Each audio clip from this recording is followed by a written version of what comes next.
Seja muito bem-vindo, você que tá ligado aqui no canal do Denilson Show. Esse é mais um episódio do Era Delas. Eu sou a Giovanni e comigo a Aline Fanelli. E aí, Aline? Tudo bem, Gil? Seja bem-vindo. Você que está chegando com a gente aqui no canal do Denilson Show, já se inscreva, ative o sininho para ficar por dentro de todo o conteúdo em mais um Área Delas. Mais um, e hoje a gente vai falar de futebol alemão. A gente vai falar do São Paulo, que é um clube que tem posicionamentos muito diferentes, tem uma história muito diferente. E para contar um pouco melhor disso, a gente chamou especialistas de futebol alemão. O Carlos Schoen, que é jornalista brasileiro-alemão e mora em Berlim desde 2021, já fez diversos trabalhos em páginas sobre futebol alemão, incluindo o OneFootball e o Fußball Brasil. E também o Guilherme Ferreira, que já trabalhou também para o OneFootball, e tem o Chucrute FC, que fala especificamente de futebol alemão. Galera, sejam bem-vindos ao programa.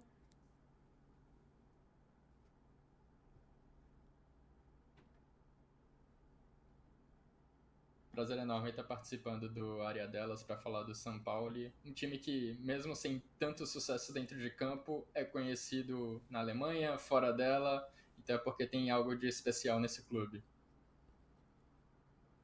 Oi, Aline. Prazer também falar aí com o Guilherme. Sim, exatamente como ele falou, o São Paulo não tem muitos títulos, né, na história, mas nesse ano, por exemplo, nessa temporada tá liderando a segunda divisão. Então a expectativa é que ele consiga seria o segundo título da segunda divisão deles na história. E é um clube com uma história aí muito interessante, um background bem legal, e dá para a gente comentar bastante hoje no episódio. Carlos, eu queria que você comentasse um pouco exatamente desse background, como surgiu essa aproximação do São Paulo com algumas pautas sociais, até porque quando a gente estava fazendo a pesquisa prévia, a gente viu que chegou até ter uma ala neonazista da torcida que foi expulsa em uma época, lá para os anos 80, anos 90. Queria que você contasse como foi esse processo. Então é bem interessante, porque nessa época o São Paulo ele acabou, acho que em 1980 mais ou menos, foi quando o São Paulo surgiu como um clube assim normal, que não tinha essa background de pauta assim de ser contra discriminação, era um clube normal. E aí com o tempo, na década de 80 foi quando na cidade de Hamburgo, por conta de desemprego, principalmente na região ali de São Paulo, é na verdade um bairro em Hamburgo, né? E na rua Rafa Strasse, Hamburgo também é uma região portuária, e muita gente acabou saindo dessa região para a chegada de gente mais alternativa que acabou ocupando esses prédios, ocupando esses lugares, essas casas que pertenciam a esse pessoal que acabou saindo de lá por conta de desemprego.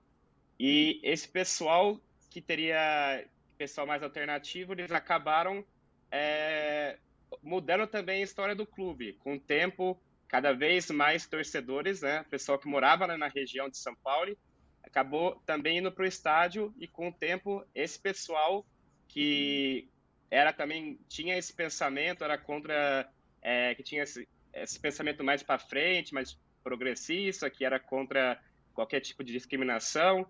Esse pessoal acabou mudando o clube, eles acabaram começando a ir mais em estádio. Com o tempo também, o São Paulo começou a desenvolver como clube também, porque antigamente era uma equipe que disputava a sua terceira divisão. E com o tempo, cada vez mais gente começou a ir para o estádio. E aí acabou criando essa história do clube como a gente conhece hoje. Ô, Guilherme, eu queria que você falasse como é que começou o seu interesse, né, pelo futebol alemão e por que você acha que a história do São Paulo ela tem destaque entre tantas outras histórias de times que a gente tem, não só na Alemanha, mas pelo mundo, desses times menores.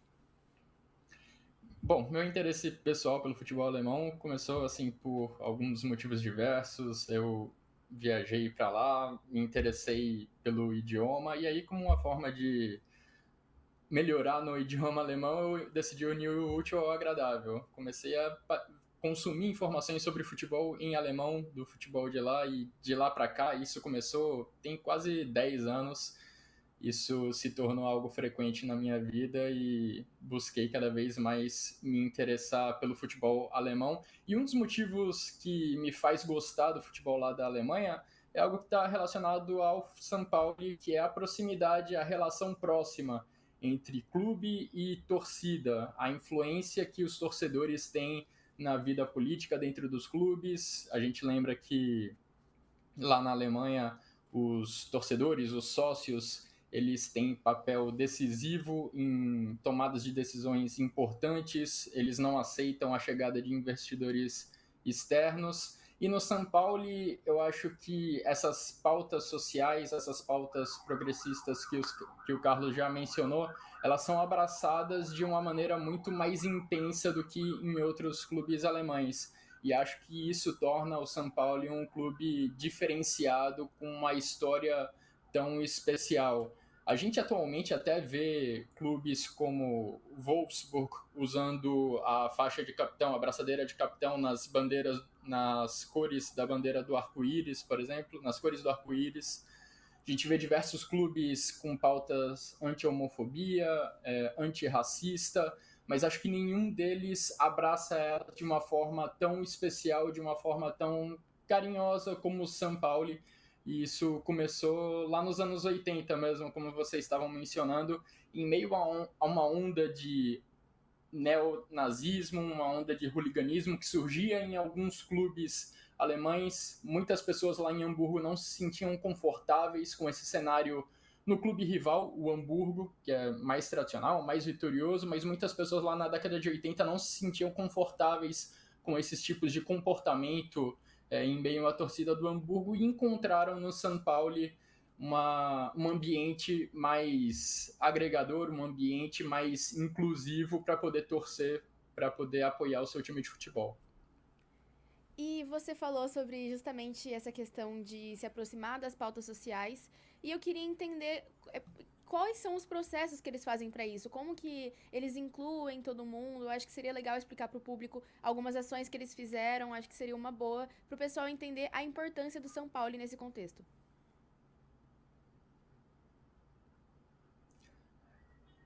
Bom, uma questão que a gente vê atualmente sendo muito debatida em campanhas contra racismo, contra homofobia, é que, por exemplo, empresas e organizações não só tenham essas pautas no seu dia a dia, mas que elas passem do marketing e coloquem essas pessoas de minorias sociais em posições de poder.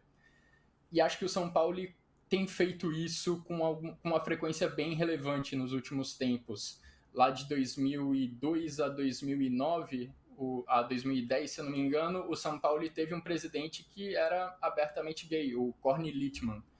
E mais recentemente, em 2015, início de 2015 mais ou menos, uma mulher chamada Sandra Schwedler foi eleita presidente do Conselho Fiscal do São Paulo. Na época, foi a primeira mulher a ocupar esse cargo num clube alemão, um cargo de relevância, um cargo muito importante, e até hoje ela é presidente do Conselho Fiscal do São Paulo. E de lá para cá, o São Paulo passou a ter também vice-presidentes, mulheres, enfim, toda a estrutura, todas essas pautas são levadas também para as esferas de poder do clube. Pessoas de minorias sociais também acabam ocupando espaços de poder dentro do próprio São Paulo. Carlos, o Guilherme falou da questão de proximidade da torcida, né? A importância da torcida para a história. No fim da temporada de 2003, quando o time cai para a terceira divisão, quase beirou ali a falência, né? E o clube foi salvo pelos torcedores. Milhares de torcedores fizeram uma campanha de venda de camisetas a 10 euros em uma banquinha. A estratégia deu certo, mais de 140 mil foram vendidas. E ainda teve a iniciativa com a colaboração do Bayern, né, que realizou um amistoso, deixando toda a renda de bilheteria e publicidade para o clube não declarar falência, né? Isso mostra também, naquela época, como o São Paulo era um clube que as pessoas gostavam e gostam até hoje, até pelo Bayern ter feito essa iniciativa também, e com essa participação dos torcedores, que não deixaram que o clube decretasse falência e caísse, de repente, para uma última divisão, o que seria o caso muito mais difícil de conseguir recuperar. Exatamente, e até a gente está vendo essa foto aí, é bem legal, porque realmente simboliza isso que vocês estavam falando do Bayern. O Bayern fez um amistoso com o São Paulo para ajudar ainda mais nessa arrecadação, além das vendas de camisas, que foram muitas. Alguns jogadores até do Bayern, na época, do elenco do Bayern acabaram comprando mais de 50 modelos, né, para ajudar, porque não dá para comparar o tamanho da infraestrutura que tem o Bayern de Munique com o São Paulo. E hoje o clube está ainda cada vez mais forte. O São Paulo hoje tem 40 mil sócios, torcedores, dados acho que de antes de ontem, que eles acabaram revelando, da última segunda ou terça. Mas o Bayern acabou ajudando nessa época.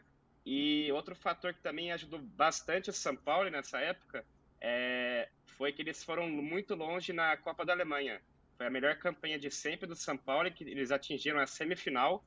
Virou até um tema de um documentário bem legal do canal NRD, da Alemanha, que fizeram um documentário sobre essa história, que o São Paulo estava beirando a falência e possivelmente, eles tentaram, nessa questão de marketing, de vender camisa, mas esportivamente o time estava muito mal e foi meio que um milagre, foi visto na Alemanha como um milagre eles terem ido tão longe na competição e derrubando, por exemplo, times como o Hertha Berlim, que na época o Marcelinho Paraíba jogava lá, fizeram semifinal, acabaram perdendo exatamente na semifinal do Bayern, tomaram 3-0, mas até lá foi um resultado assim que praticamente salvou o clube também, porque só deles terem chego à semifinal, eles ganharam 2 milhões de euros. Então, para um time assim, na época o São Paulo estava na terceira divisão, na terceira divisão é um valor que faz muita diferença entre salário e tudo. Então,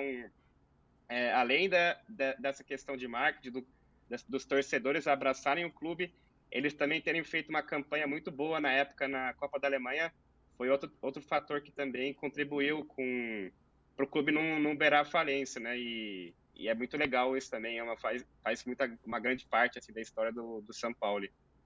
E, Carlos, você comentou sobre essa relação com a torcida que ajuda bastante. E o São Paulo é um clube que teve 8 temporadas na primeira divisão. Não é um clube com um sucesso esportivo muito grande, mas é um clube que faz muito sucesso. A gente tem uma média de 11 milhões de torcedores simpatizantes, pelo que a gente viu aqui.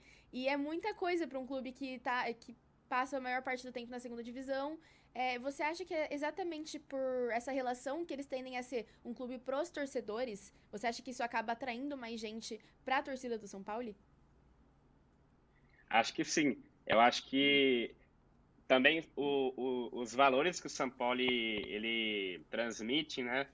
Eu acho que também atrai não só na Alemanha torcedores, mas torcedores ao redor do mundo. Até, por exemplo, a gente está fazendo um programa no Brasil falando sobre um time que joga na segunda divisão da Alemanha. Então, eu acho que isso é a direção do que o São Paulo representa e até onde ele atinge, né? Ele chega. Então, acho que o São Paulo também é muito, muito visto na Alemanha como o segundo time favorito dos torcedores. Assim, eles têm o seu próprio time e o São Paulo seria esse segundo time favorito. Se a gente podemos dizer assim, mais ou menos, com essas palavras. Mas eu acho que, com certeza, essa proximidade com o torcedor e também os valores que o São Paulo sempre representa, né? Assim, toda essa proximidade com a torcida, mas também de ser o time vanguarda nessas questões de ser contra qualquer tipo de discriminação. Por exemplo, a gente pode ver nesse último jogo do São Paulo na segunda divisão, que eles ganharam do Hertha Berlim. Antes do jogo, por exemplo, o São Paulo ele teve um mosaico bem legal, que foi meio que uma homenagem, né, ao Dia Internacional da Mulher. No mosaico dá para ver uma frase, que é uma frase que também representa muito bem o clube, que é tipo, ser contra qualquer... não tem diferença de gênero. Então, é exatamente essa foto. É bem legal, porque o São Paulo é um dos times aí vanguarda, é um dos times que representa, tem esses valores. Eu acho que isso também contribui para, não só na Alemanha, ter muitos fãs, ter muitos simpatizantes, mas também ao redor do mundo. Assim, é um time que atrai gente também lá para a região, né, para eles conhecerem. Eu acho que hoje eles englobam muito mais do que só futebol. O São Paulo também virou uma marca. Até na Alemanha é muito discutido isso, porque até onde o São Paulo, com essa marca que virou, acaba saindo dessa linha de ser só um clube para virar uma marca, para querer vender, que daí seria, acho que, mais ou menos contra a idealização, né, do que os torcedores veem do clube, né? Mas isso daí é um assunto bem assim difícil de descrever se é marketing, se é só a ideia mesmo do clube, mas eu acho que a transmissão de valor, assim, transmissão das ideias do clube realmente é o que faz o clube ser tão adorado assim pelo mundo todo. E Guilherme, falando da campanha justamente dessa temporada, né, já que a gente está nesse momento um pouco mais atual, o que tem levado a equipe a essa liderança na segunda divisão? E caso confirme, né, a subida para a primeira divisão, o que o São Paulo pode apresentar de novo em uma primeira divisão? Olha, acho que inicialmente a gente tem que ter bastante cautela em relação ao possível acesso do São Paulo. O acesso já está bem encaminhado, não dá para dizer que é certo, porque no futebol muitas reviravoltas podem acontecer, mas de qualquer forma a gente precisa ter uma cautela em relação ao que o time pode fazer na primeira divisão, porque é um clube de orçamento mais limitado e, assim como diversos lugares do mundo, o time que sobe para uma primeira divisão, a primeira preocupação que ele tem que ter é não cair na temporada seguinte. Acho que para o São Paulo não vai ser diferente, até porque o São Paulo só jogou 2 vezes a primeira divisão nesse século, e nas 2 o time acabou caindo.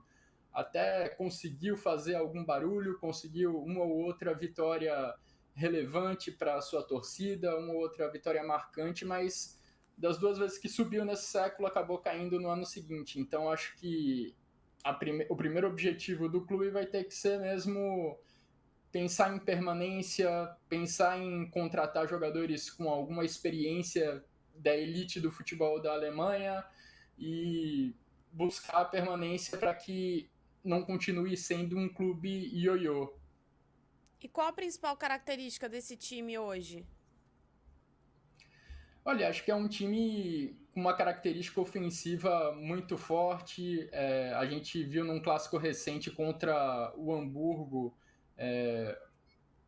um espetáculo de gols dos 2 lados. Foi um jogo realmente emocionante. O São Paulo está ali entre os principais ataques da segunda divisão no momento. E acho que ele construiu essa vantagem na liderança da segunda divisão da Bundesliga muito pautado num ataque muito forte e muito eficiente.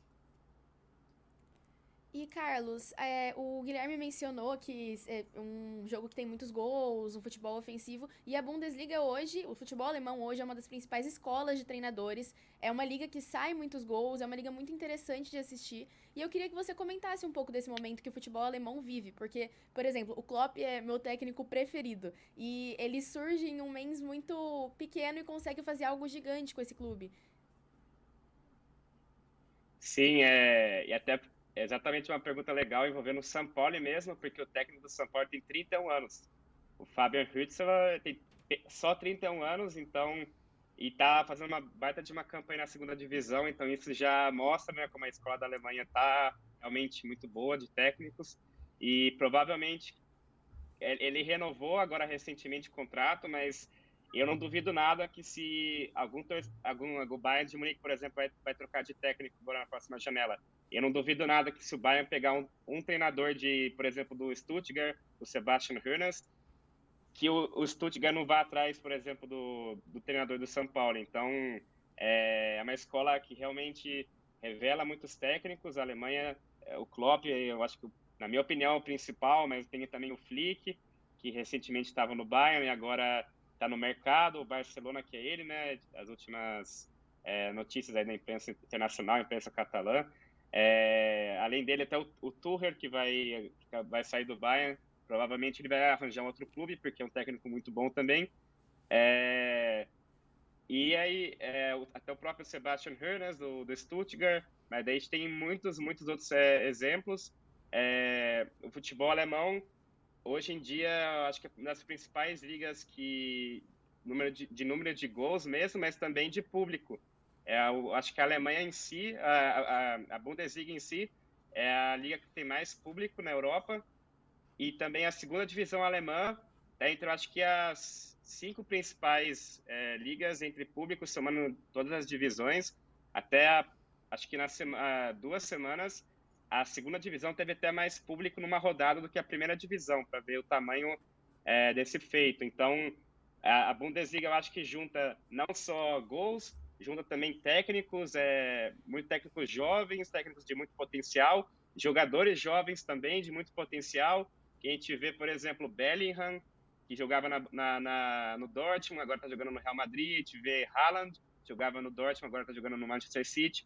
De Bruyne, que antes jogava no Wolfsburg, agora está jogando no City há alguns anos.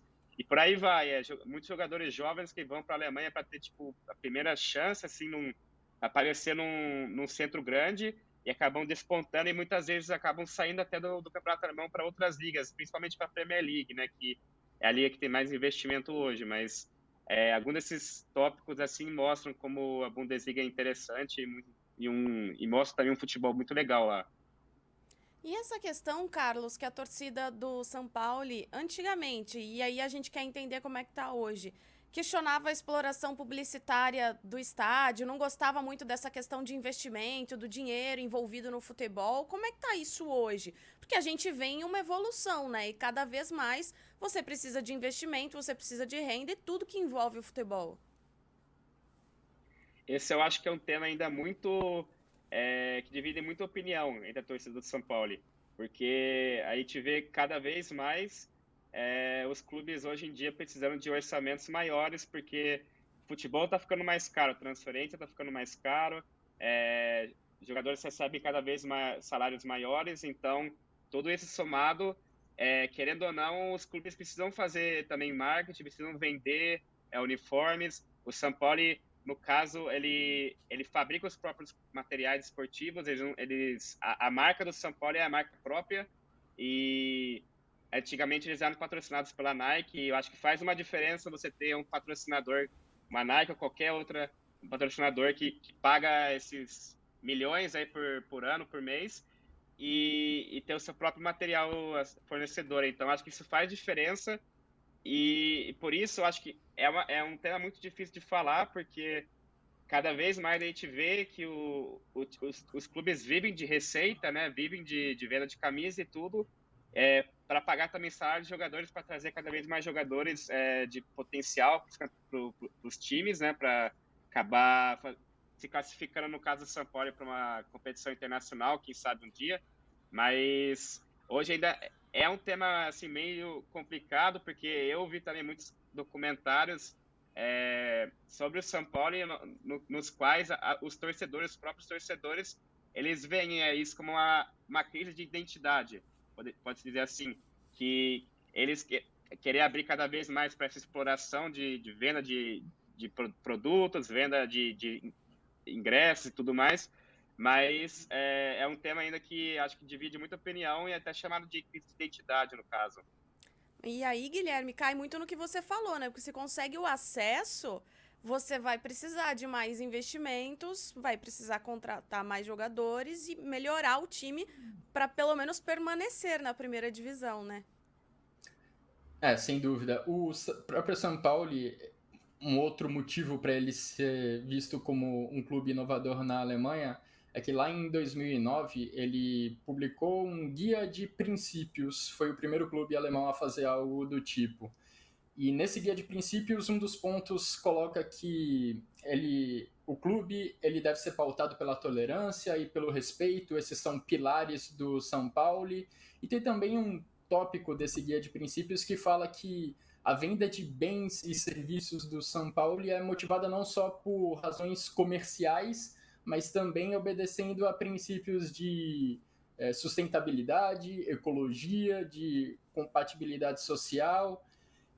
Ou seja, é um clube que ele aceita fazer parcerias com outras empresas, mas não a qualquer custo. Ele não quer colocar a marca de qualquer empresa no seu uniforme, ele não quer se associar a qualquer empresa. Então, é nessa corda bamba que o clube tenta se sustentar financeiramente, que ele tenta crescer, porque não vai ser qualquer empresa que tenha valor. O São Paulo não vai se associar com empresas que tenham valores muito diferentes com as dele. É um desafio a mais para o clube, mas acho que também não deixa de ser louvável para o São Paulo manter a sua identidade, manter os seus valores. E, Carlos, você acha que existe uma resistência das torcidas alemãs, no geral, em relação aos clubes que são envolvidos diretamente com empresas, por exemplo, eu me lembro na final da Supercopa alemã, que a torcida do Bayern fez um protesto pequeno contra a Red Bull, né, que é a dona do RB Leipzig, e eu queria entender essa relação. Sim, assim, muitos torcedores, acho que até a maioria dos torcedores na Alemanha, especificamente, não gosta dessas equipes que acabaram se acederam a subindo de divisões por causa do dinheiro, né? Acho que o RB Leipzig é o último desses exemplos, que agora acabou sendo eliminado na Champions, mas o Leipzig foi fundado em 2009, é um clube muito recente e já conquistou 2 vezes a Copa da Alemanha, já se classificou, acho que das últimas 7 edições da Champions League, se classificou para 6. Então, o Leipzig, por isso, até pelo sucesso que o clube está tendo, atrai muitos torcedores, acabam menosprezando e até criticando muito, não gostam mesmo. Teve até um caso, acho que em 2020 ou 2021, que foi da torcida do Bayern até, no jogo contra o Hoffenheim, que o Hoffenheim também é uma outra equipe que conseguiu se ascender, assim, era uma equipe de divisões inferiores, por conta do investimento da SAP, né, do dono da SAP, que é o cara que botou investimento no Hoffenheim, e na época teve até um problema, porque os torcedores do Bayern acabaram xingando até ele, e numa partida entre Hoffenheim e Bayern, o jogo teve que ser paralisado até, porque o banco, a diretoria do Bayern até criticou, jogadores até criticaram todo esse movimento. Então dá para ver que na Alemanha, tipo, a torcida mesmo não gosta desses clubes, empresas, entre aspas, né? A gente pode até incluir também nisso, mas menos porque esses clubes foram fundados principalmente por gente que trabalhava nas empresas, como o Bayer Leverkusen, foi fundado por trabalhadores da Bayer, e o Wolfsburg pela Volkswagen. E esses 2 clubes também seriam, nesse caso, de clube-empresa, mas como nas raízes desses clubes já haviam, já é um clube, já são clubes que estão totalmente ligados com essas empresas, então o trato é diferente, mas mesmo assim, mesmo para esses clubes, há um pouco assim o pessoal vira o nariz um pouco. Mas no caso do Leipzig e do Hoffenheim também, a grande maioria não gosta desses clubes. E quando a gente estava fazendo a nossa pesquisa, a gente viu que cada clube da Alemanha, eu não sei como é que se pronuncia isso, então vocês vão me corrigir se estiver errado isso, tem a sua Fanladen, é assim que a gente fala? Fanladen. Tá. Laden é tipo uma loja. Mas a do São Paulo, ela é um pouco diferenciada, né? Tem até ação social, então dá pra gente falar que é uma história até diferente dos outros clubes. Sim, exatamente. No São Paulo, a fanlada do São Paulo também tem a ver com a história do clube, né? O clube também se acendeu por causa dela. Eles sempre pregaram essas questões sociais, e na do São Paulo também não foi diferente, no caso, né? O São Paulo, desde dos primórdios também, com a Fanladen, eles já se acenderam, e por causa disso também faz parte da história do clube, e também foi muito importante na evolução e também nessa relação com o torcedor. Guilherme, você quer falar? Percebi que você queria dar um pitacozinho também.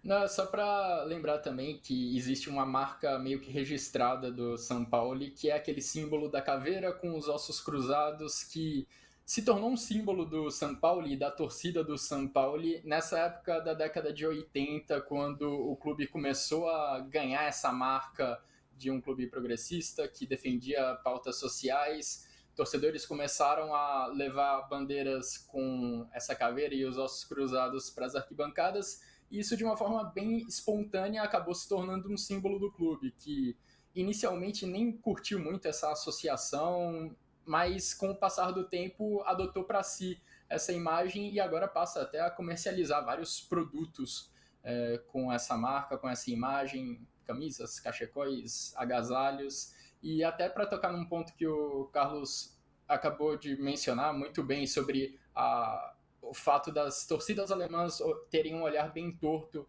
a clubes e empresas, digamos assim. É como se no São Paulo alguém chegasse agora, um investidor externo, chegasse, comprasse o clube e quisesse mudar totalmente a orientação política dele, quisesse deturpar tudo que o clube defende atualmente e não defendesse mais essas pautas sociais. É esse tipo de coisa que as torcidas alemãs querem longe dos seus clubes. Claro que em outras equipes existem questões diferentes, mas levando para um caso extremo, é como se algum investidor no São Paulo chegasse, comprasse a equipe e tentasse mudar totalmente a marca, tentasse mudar totalmente essa questão social do São Paulo. Ele seria prontamente rejeitado, e por isso que as torcidas lá, esse é um dos motivos que leva as torcidas alemãs a odiarem tanto essa ideia de ter um clube empresa. E até pela questão da história do São Paulo que a gente está falando, é algo que não dá para se imaginar que possa acontecer num futuro próximo, né? Não é, mas as torcidas lá, elas sempre querem fazer questão que a lei, né, do 50+1, que é a que limita a participação de investidores externos nos clubes alemães, nos clubes da Alemanha, seja mantida, para não dar qualquer margem que permita que um investidor chegue lá e mude características, mude a filosofia de um clube. E Carlos, você ia falar alguma coisa? Eu queria só acrescentar na história da bandeira, da caveira, que a história é exatamente por que é o símbolo do São Paulo, e é bem interessante. No caso, assim, não foi um pensamento, não foi eles bolaram assim, vamos associar o São Paulo a uma caveira. Foi um torcedor que na época, acho que em 1976, ele passou, assim, ele conta, e é a versão que o pessoal acredita que seja de verdade. E todo documentário sobre o São Paulo, esse cara é entrevistado e todo mundo dá a voz para esse cara. Ele diz ser o cara que inventou isso. Ele foi, no dia depois da partida, depois do jogo do São Paulo, ele também disse que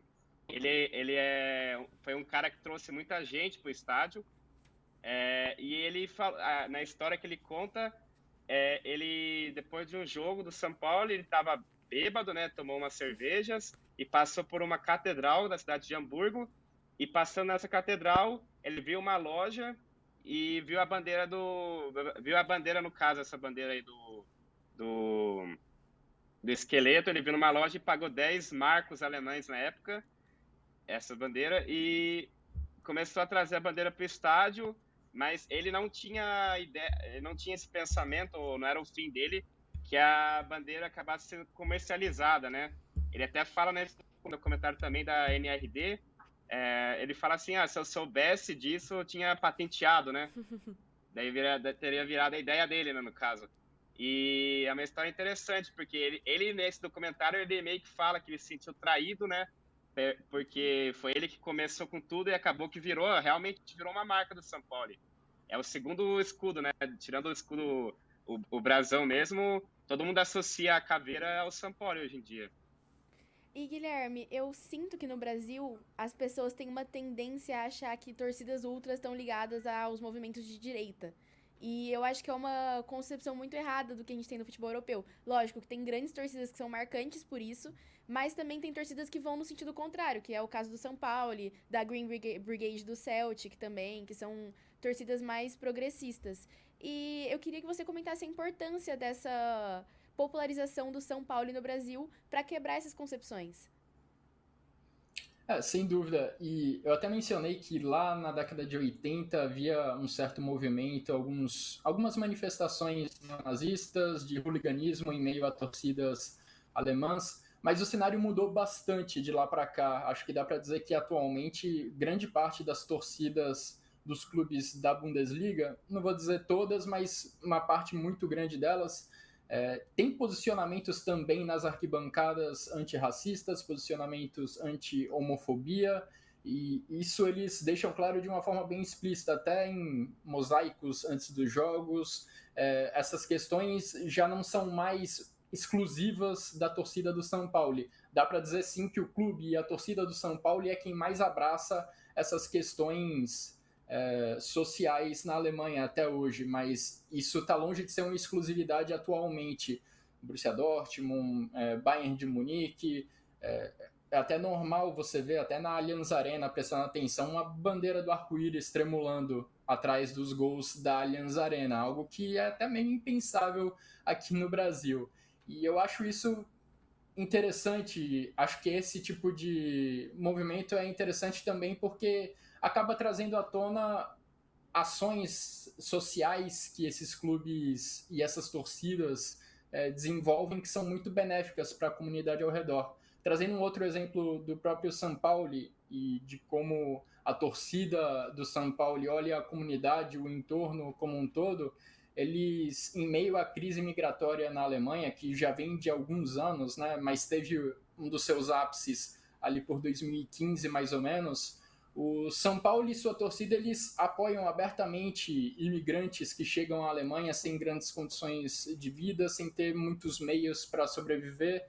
Então, até mesmo um time de imigrantes, um time amador que foi formado por imigrantes que chegaram lá do norte da África, principalmente, tem apoio do clube, tem apoio dos torcedores do São Paulo, um time que se chama Lampedusa FC. Quem tiver curiosidade de buscar mais informações pode dar uma pesquisada no nome dele. É uma história muito bacana porque é uma demonstração de que o clube entende a sociedade na qual ele está inserido e a torcida também segue esse caminho. Ela gosta de abraçar as pessoas que chegam na cidade, gosta de abraçar os imigrantes e tentar prestar um mínimo de apoio para eles, e acho que esse tipo de ação, esse tipo de atitude de uma torcida, uma ação solidária, acho que é muito interessante de ganhar repercussão, porque acho que só estimula que novas boas ações aconteçam em outras torcidas, em outros lugares do mundo.